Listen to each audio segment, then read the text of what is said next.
It's Free Talk Live, and you can bring up anything that you want. With you in the studio tonight, it's Ian. It's Bonnie. And it's Matt. Yeah, I was the creator of Free Talk Live. It was back when I was 22. It's a libertarian, nationally syndicated radio show. It's on close to 200 radio stations. We're an open lines, current events radio program where we take a pro-liberty or pro-freedom viewpoint. And that seems to be relatively popular because we're the leading libertarian radio show in the United States. American talk radio, it's full of warmongers rattling the saber for more conflict and more violence and more bomb dropping. Whatever it is, we believe that free people working voluntarily together are the best solution to that problem. And we're less distasteful than the competition when it comes to those sorts of things. Tell me about the FBI raid.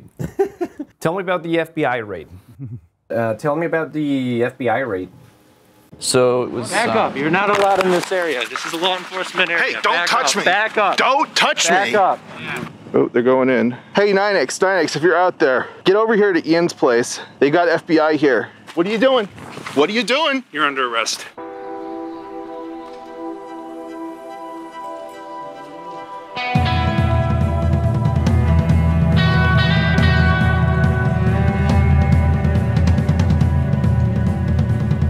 Criminals! You're all fucking criminals! You wear that fucking badge, you're the fucking criminal! I woke up on March 16th. It's 6 a.m. when I heard my door being knocked down. I awakened in Playa del Carmen, Mexico. I just heard a massive amount of noise downstairs. Another large, like, breaking glass kind of sound. Like, okay, shit, something is pretty serious. I mean, I was just trying to get to check out some cenotes. It's too early in the day for this, and there's a bunch of FBI agents standing there with flashlights pointed at me, with guns pointed at me behind riot shields, telling me, Aria, stop moving or we will open fire. This raid was unusual in how violent it was. The FBI came in with like tanks, basically. An armored truck with a battering ram through the window of the studio of Free Talk Live.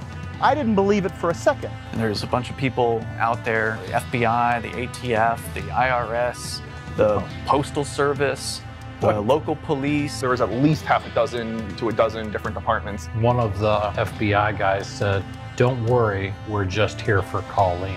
Like, that's nothing to worry about. They told me to put my hands in the air and I refused to because I'm not going to strip myself down into my underwear in front of the FBI. I kind of froze for a second and then I just put my dog down and I wish I didn't do it. I wish that I had just made them make me because I was naked, obviously not holding a weapon, I was holding a chihuahua. I have two cats and they're my best friends. I could hear my voice break as I said, please don't hurt them. They had smashed in the window right when you walk in the front door, and so there's glass all over the ground, right over by where we keep our shoes. So they want me to put my shoes on, you know, try to shake out my shoes from the glass, my slippers. I put Ian's shoes on that were way too big for me and also full of glass. And I walked outside with my arms up and they turned me around and handcuffed me. Without a warrant, without me being Mirandized, without anything.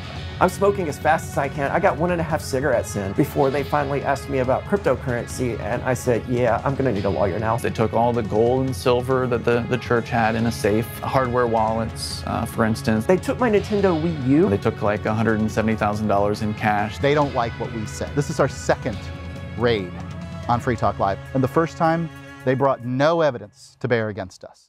No, I'm a libertarian, so I don't support the state existing. It's a monopoly on violence, and it hurts peaceful people. Ian's a Vulcan. He's one of the most calm and collected people I've ever met. Ian is by nature an activist. He wants to do something to make things better. Even go to jail for doing something right. He's very much against the use of violence to achieve social and political objectives. I thought that it was kind of silly for a man who presumably is quite wealthy to be running around trying to get crypto into the hands of people far less wealthy than he. He's the only person I've ever met more stubborn than me. He's the best boyfriend ever. I mean, it's never fun having an axe over your head, but when I started doing activism, I knew that there were risks involved, and I knew that one of those risks was the government could kill me, and I accept that.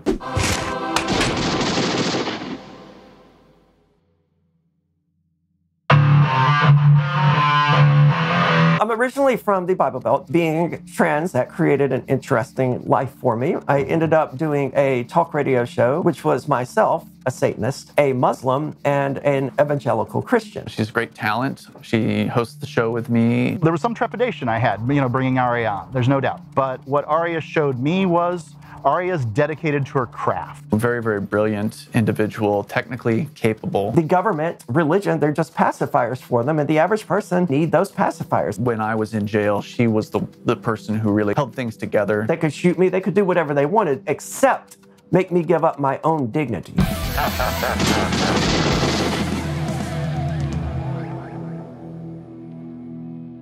And instead of protecting our rights, the government has become the chief violator. Formerly known as Rich Paul, but he changed his name to Nobody a couple of years ago to run for governor, so that way people could actually vote for Nobody. Mark Edge once described Rich Paul as the 7 deadly sins personified. He's a real character, a lot of fun on the air. What has your contribution been to the community? Well, apart from selling some weed, And a brilliant, brilliant man, a brilliant programmer as well. Most of the time he's in a good mood when he's not behind bars. They actually kept Nobody in jail longer than they kept Ian in.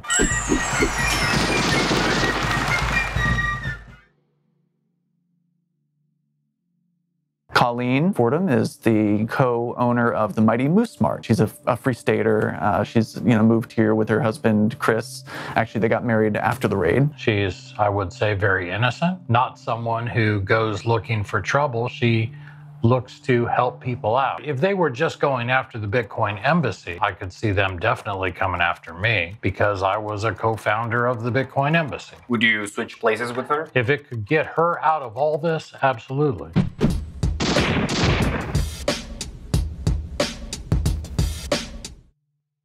Oh yeah, I believe in secession. I definitely want New Hampshire to secede. The Free State Project has had, I would say, a major impact here. When you have haters, you're doing something right. Let's have 50 different governments competing. If you want to secede from the United States, you can any day you want. You get a passport and you go live someplace else. Someplace that provides you with more freedom. Ian's a very hard-line libertarian. I'm much more the sort of voice of reason. Shut your damn mouth! I would let you speak the whole way through. He's not afraid to disagree with me. The disagreements make for more interesting radio. We got plenty of things to argue about. We don't need to make new ones up. Very unprofessional. You need to... And of course, he is one of the founders of Free Talk Live. I don't want to say father figure of Free Talk Live, but I think he views himself that way. I don't see how I can avoid being a father figure to a bunch of juvenile delinquents. He spent 9 years behind bars for a crime he didn't commit. Frankly, I believe Providence brought me that scenario. I wouldn't be the man that I am today if it hadn't been for that situation.